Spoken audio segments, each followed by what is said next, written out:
Today I will be reviewing the Ogiva Alba in Violet. This is a limited edition Omas fountain pen. There were 327 of this pen made, and this is number 31. I purchased this used from a previous owner, but the person kept this pen in immaculate condition. The person purchased it from nibs.com, and it is an 18 karat broad. Looks like there was no customizations made to the nib. So this is what you would expect from the broad version of this pen. So first, the packaging. As usual, Omas does a really good job with packaging. This is a beautiful box. It's a reflective gray material, and it covers this inner box, slides right off. And here we have another really heavy duty coffin-like case. Take the top off, and inside we have very nice suede wrap, kind of a suede wrapped insert with Omas down here.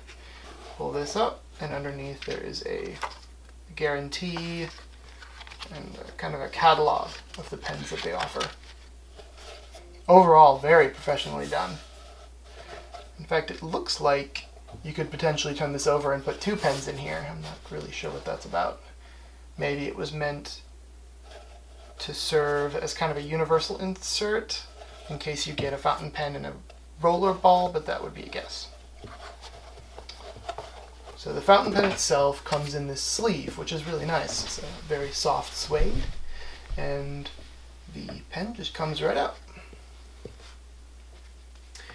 Now, I've seen many photographs of the Ogiva Alba, and none of the photographs that I've seen at least really do it justice. This pen is big.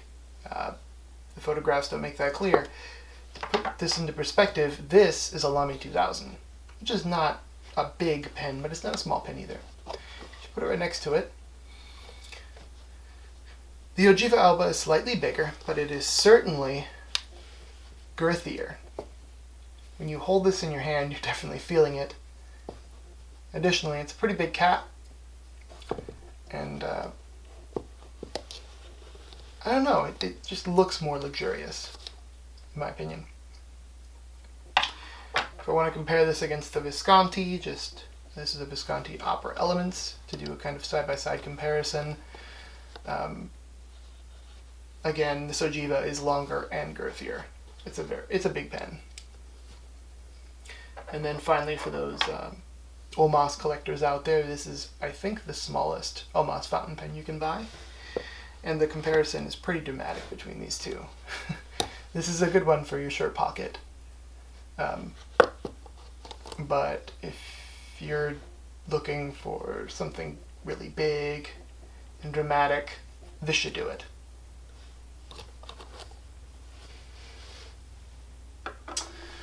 So, the Omas, it's not heavy. It's made of cotton resin, so it's fairly light, but it has a very large reservoir. It's a piston filler, so you turn the end cap here to fill the pen with ink. Interesting faceted edges, and it is a demonstrator. Although it might not be very clear, you can kind of see through it. The nib here, the lighting is difficult because I'm backlit here with the camera, but you can kind of see the metal through it, and you can also see the ink level to a certain degree. So the cap, let's unscrew the cap. Cap is pretty straightforward. It has a clip with a wheel on it, which is pretty neat. So if you slide this in and out of a shirt pocket or pants pocket or something, the wheel will actually roll. So it'll go back and forth. It'll roll over it. It's pretty cool. Makes it easier, and while still maintaining the stiffness of the clip. This pen is, I don't know if it's platinum plated or white gold plated. I'm not certain, but it has silver trimmings, silver color trimmings, that is. It's the same for this this band, and the nib is an 18 karat gold nib as well. Also silver colored. It's a broad, and it actually is quite a gusher, as I'll show later in the writing sample.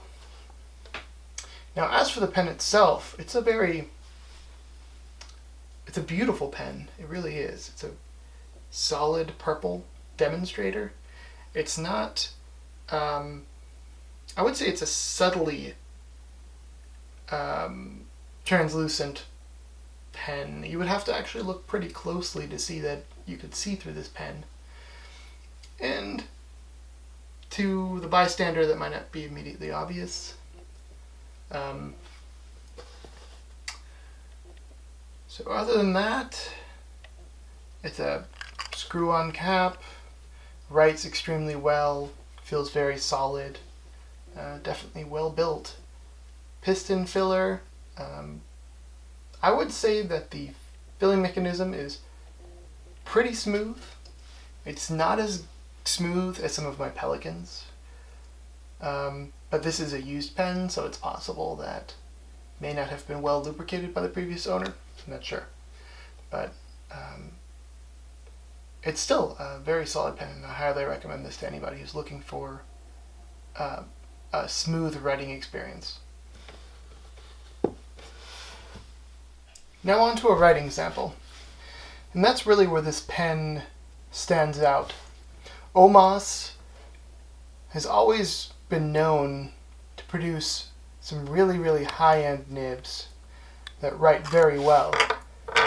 And even their non-flexible nibs, this is not an extra flexible nib, this is an 18 karat nib. It's not meant to be flexible, but it does give some nice bounce when you're writing. That's usually a good sign from a higher end pen. So let's do some testing. So this is the Omas Ogiva Alba, and this is with a broad nib, and it is the Violet edition.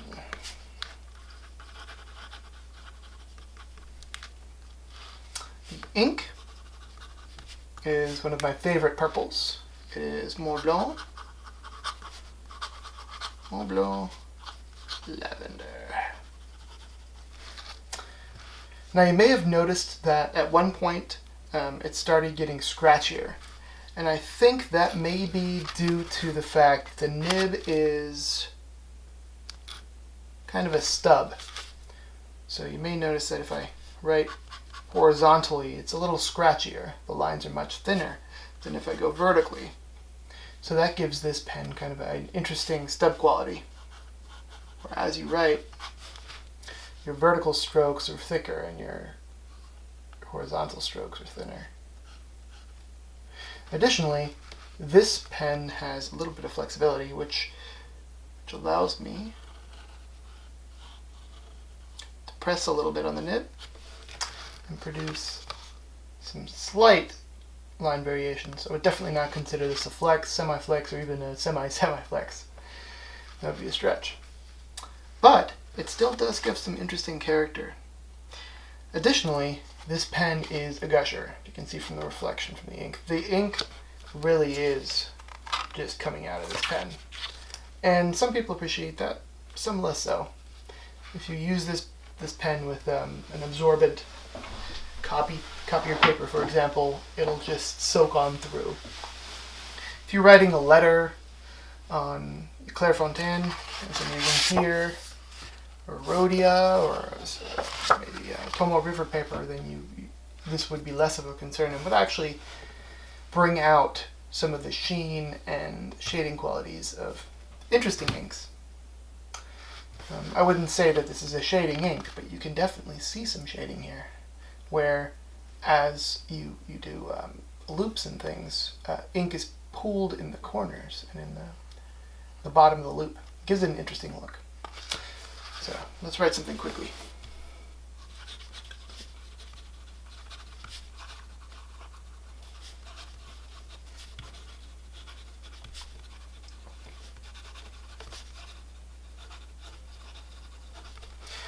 So you'll notice it kept up, writes very well, and the ink is just gushing out. I mean, yeah.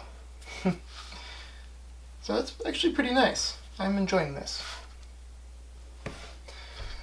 Overall, this particular pen has a very large capacity and it'll hold a lot of ink. This is a broad and will put down a lot of ink.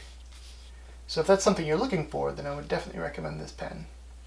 If you're looking for a daily writer, something that you can kind of whip out, write a short note, and you can't really afford this amount of ink, then I would recommend potentially a smaller size nib, a fine or a medium, for example.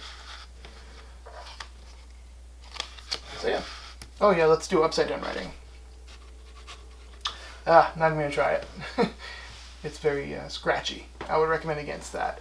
Many of these pens are not meant to be written with upside down.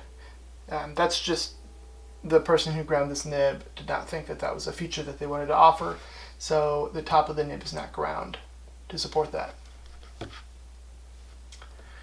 Okay, well, this is the end of the review.